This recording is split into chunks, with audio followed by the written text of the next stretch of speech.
गोदी media, NDTV, India TV, Republic Bharat, ABP news, सब कुछ गोदी मीडिया है। मतलब जो सरकार चाहती है, जो ये रूलिंग पार्टी चाहती है, उसी न्यूज़ को ये प्रचार प्रसारित करते हैं और पूरी तरह से जो फ्री जर्नलिज्म है वो मर चुका है। ऐसा एक नैरेटिव, एक प्रोपेगेंडा काफ़ी समय से फैलाया जा रहा है आम जनमानस में। लोगों को इस तरीके से इन्फ्लुएंस किया जा रहा है कि किस तरीके से फ्रीडम ऑफ एक्सप्रेशन पूरा ख़त्म हो चुका है। तो मैं आज उसी फ्रीडम ऑफ एक्सप्रेशन और speech in context of journalism के बारे में बात करूंगा। जब कांग्रेस के समय पर यह हुआ करता था, मैं उस समय के बारे में बात करूंगा 1982 की। 1982 में बिहार में एक बिल आया था, बिहार प्रेस बिल। उस वक्त वहाँ के मुख्यमंत्री हुआ करते थे जगन्नाथ मिश्रा।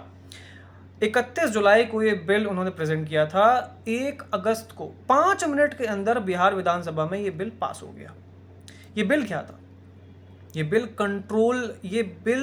कंट्रोल देता था स्टेट गवर्नमेंट को, वो पावर देता था जिसके ज़रिए वो मीडिया के ज़रिए प्रकाशित कंटेंट, न्यूज़ कंट्रोल कर सकते थे। किसी भी तरीके का कंटेंट जो स्कैरिलस और ग्रॉसली इनडिसेंट में कंसिडर किया करती है गवर्नमेंट, उस पर वो एक्शन ले सकते हैं। क्रिमिनल ऑफेंस के अंडर लोगों को अरेस्ट किया जा सकता है, मीडिया हाउसेस बंद किए जा सकते हैं। अब आप समझिए ये ग्रॉसली वेग टर्म्स है। ये इन शब्दों के अंदर आप किसी भी तरीके के स्कैंडल्स को, रेप्स को, कुछ भी घोटाला होता है, वो सारा कुछ इसी के अंदर कंसिडर किया जा सकता है। अगर कोई फ्री जर्नलिस्ट इसको एक्सपोज करता है तो उसको सीधा धर पकड़ के अंदर किया जा सकता है। इसमें आप पेनल्टी समझिए, पनिशमेंट समझिए। 2 साल फर्स्ट ऑफेंडर जो होगा, जो फर्स्ट टाइम ऑफेंडर होगा, उसको 2 साल की इम्प्रिजनमेंट यानी कि जेल, कैद। जो रिपीट ऑफेंडर्स हैं उनको 5 साल की कैद और जो भी लाजमी जुर्माना हुआ। पर यहाँ पर आप अंडरलाइंग जो फैक्टर आप ये समझिए कि अरेस्ट जो होगा उसके लिए वारंट की ज़रूरत नहीं है, and the arrest will be cognizable and non bailable arrest. तो आपकी जो बेल होगी, जो बेल का ट्रायल होगा, वो एग्जीक्यूटिव मजिस्ट्रेट के अंडर होगा, जुडिशियल मजिस्ट्रेट नहीं। तो न्याय तंत्र को अलग कर दिया है, यानी कि आईएएस अब उसकी सुनवाई करेगा। और कितना पार्शियल, कितनी पार्शियलिटी है, कितनी फेयरनेस है इस सिस्टम में, इस एडमिनिस्ट्रेटिव सिस्टम में, आप सब जानते हैं। बिहार में किस तरीके से रही है आप सबको पता है।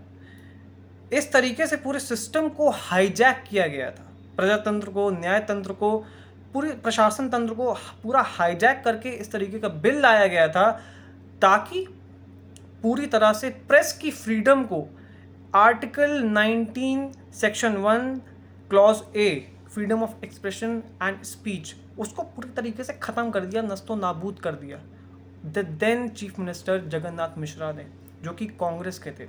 और उन्होंने ये किया था Indira Gandhi, the then prime minister of India, उनको अपीज करने के लिए। That's it. वो खुद बताते हैं कि ये बिल गलत था।